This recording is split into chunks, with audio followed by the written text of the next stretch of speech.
मेरी वीडियो देखने के बाद एक व्यक्ति ने फ़ोन किया। उसने उसकी सारी समस्याएं मुझे डिटेल करके बताई। तब मैंने उसकी कुंडली बनाई और कुंडली बना करके उसका विश्लेषण किया। फिर उसको बाद में संतोषप्रद जवाब दिया कि आखिर उसकी व्यवस्था किस प्रकार से डगमगाई हुई है। तब जाकर के मैंने उसका कुंडली बना करके विश्लेषण करके उसको बताया है कि कुंडली में उसकी समस्या थी सबसे पहले व्यवसाय के बारे में उसको बताया। कर्म भाव बहुत अच्छा है, इस पर सूर्य बुध की युति है और गुरु की दृष्टि पड़ रही है, इसलिए कर्म बहुत अच्छा है।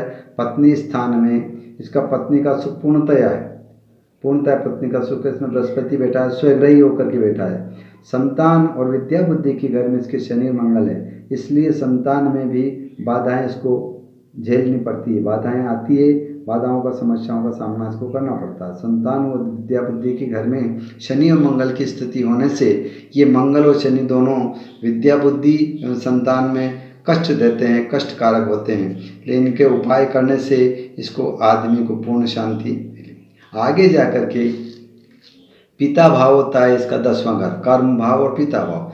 इसके पिता का सुख नहीं, तो इसका रीजन ये था कि 12वें भाव में राहु होने से इसको पितृ सुख में कमी हुई। लेकिन पिता से इसको काफ़ी कुछ मिला है, सिर्फ पिता ही नहीं रहे, पिता में के सुख में कमी आई, लेकिन पिता से बहुत कुछ इस आदमी ने प्राप्त किया है। और दूसरे भाव में चंद्रमा बैठा हुआ, तो इसको धन की प्राप्ति भी हुई।